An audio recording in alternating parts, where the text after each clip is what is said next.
Hello সবাইকে, good morning. আজকে কিন্তু মকর সংক্রান্তি ছিল আর আমি আমার ফ্যামিলি সবাই কিন্তু গিয়েছিলাম জয়দেবী মেলাতে, যেটা হচ্ছে বোলপুরে হয়। তো ফার্স্টে এখানে বাস স্ট্যান্ডে এসেই আমরা টিকিট কেটে নিয়েছিলাম বাসের, দেন বাসের সিটে বসে পড়েছিলাম। তো তারপরেই হচ্ছে বাস চলতে থাকে। আর এটা হচ্ছে এখানকার সব থেকে বড় জঙ্গল, ইলেম বাজার। মানে জঙ্গলটা অনেকই বড়, আর বাস যেহেতু অনেক জোরে ছিল তো আমি স্লোমো করেছি ভিডিওটা। দেন তারপরে এখানে নেমেছিলাম মেলাতে। তো কিছুটা হেঁটে যাওয়ার পরে প্রায় মেলার কাছাকাছিতে মানে বাস এখানে আর কি লাস্ট দাঁড় করায়। তো তারপরে অনেকটাই আর কি হাঁটতে হয়। যে দেখতে পাচ্ছ প্রচুর মানুষ, আর এই যে মেলা পেছন দিকেই আছে নদী, আর সামনে কিছুটা হেঁটে গেলেই হচ্ছে আশ্রম আছে, মন্দির আছে, শ্রী চৈতন্য প্রভু নিত্যানন্দ যেটা আর কি।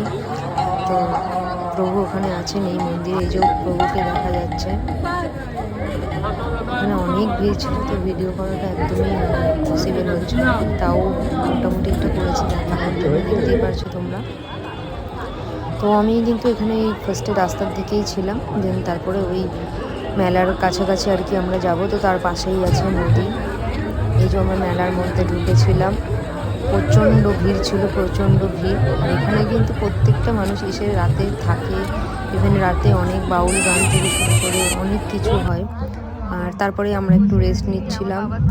যেহেতু আমার মাসি বাইরের কোনো খাবারই খায় না, তাই মুড়ি বাদাম এগুলোই খাচ্ছিলাম, এনজয় করছিলাম। আর আমরা কিন্তু অনেক নিচে ছিলাম রাস্তা থেকে, পুরো নদীর কাছে আর কি। এটা একটা নদী, এখন জল নেই, তো সেখান থেকে আমরা মানে সেখানে গিয়ে আর কি বসেছিলাম। দেন তারপরে এই যে উঁচু রাস্তা দিয়ে উঠছিলাম, অনেক কষ্ট হচ্ছিল। আমার মাসিকে আর মাকে টেনে টেনে নিয়ে উঠছিলাম।